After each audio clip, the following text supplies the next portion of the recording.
Hello everybody and welcome to Star Wars On High. Thank you for stopping by. We are back with something a little different. As new Star Wars content comes out, I often find myself thinking about a few things in Legends that I miss and wish were still canon. Now, the stuff I miss is rather minor and nothing extreme when you compare it to the grand scope that was the original Star Wars timeline, but I am a fan of the new canon and I prefer the direction that it's currently going in. But with that in mind, I figured I'd talk about 5 things I wish were still canon. Obviously, I have more than 5 parts of Legends that I want to bring back into canon, but for time's sake, I've narrowed it down to 5. So let's start the list in no particular order. First up, I'm going with Abeloth. Now, I know a lot of people are so-so on this character, but I think the origins and lore surrounding her are fantastic and really creepy. I'm not all that keen on having the entire Fate of the Jedi series back as canon for Abeloth, but just the idea of her presence always being there, I think should be canon. Now, in Legends, Abeloth was also known as the Mother. She was a mortal woman and servant to the Father, the Son, and the Daughter. She became the powerful demigod Abeloth after drinking from the font of power and bathing in the pool of knowledge. I really love the idea of having some kind of world ender in Star Wars, something of immense power that no one in this universe can fathom, and I think Abeloth is the perfect choice. I will say, in her absence, I'm very happy to see that the Star Weird is back, as that is equally freaky, but I still think Abeloth should come back in some fashion. Next up is the synthetic lightsaber crystals. So in the new canon, red lightsabers are made by Jedi bleeding their kyber crystals and giving it that red hue. But in Legends, the crystals that the Sith used were synthetic. These kyber crystals, or synth crystals, were artificially created by the Sith after discovering that they could create them in such a way that it makes the blade stronger and it could be easily augmented. Because of this, the use of synthetic crystals between the Jedi were discouraged, as you could make them in any color, but this was the only way to get a red crystal, as red kyber crystals were not naturally found. Now, this isn't to say I don't like the bleeding crystal idea, because it sounds pretty metal, but my preference is just to the synthetic side. Moving on, we have Darth Nihilus. Now, Nihilus is my absolute favorite Sith Lord. He's just so creepy. He is just a wound in the Force that has no physical body. He is basically a shadow, a ghost held in the physical form by the robes and mask that he wears. As a human, he was on Malachor 5 when the effects of the mass shadow generator superweapon destroy the planet, causing him to crave Force energy and needing it to keep him alive. And with as powerful as he was and his great hunger for the Force, he drained the life essence out of the entire planet of Qatar. And even after his death in the video game Knights of the Old Republic 2, it was still never confirmed whether or not Nihilus was truly defeated. Now again, I know there was some concept art for The Rise of Skywalker that had Nihilus in a wall carving. I need to see his name or him actually appear somewhere for me to say it's canon,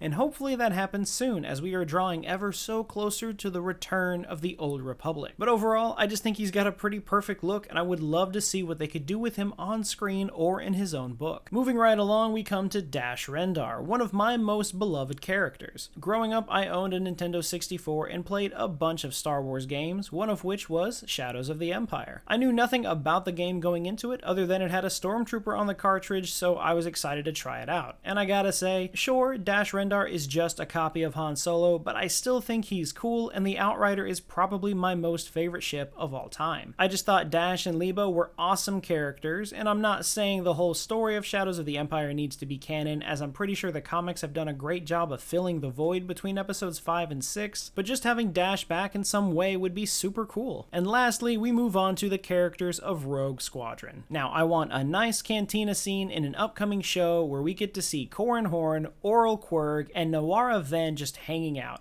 I want them to cross paths with Alphabet Squadron so bad, as I think that that would just be such an awesome team up. I only started reading the X-Wing series last year, and I've read the first 4 books of the series, but they are some of my favorite Star Wars books, and I want these characters back in the fold. Thankfully, this could actually happen, as Corran was made canon again in the Obi-Wan Kenobi series, so hopefully the rest could come true as well. But that's everything I had in mind to talk about today, just a short little video. I may do a follow-up video at some point, or I could talk about things that I think should stay in Legends. Let me know what you'd want to see next, and let me know what you'd like to see brought back into canon. But as always, thank you to everyone who stuck around to this point in the video, and we hope to see you again very soon.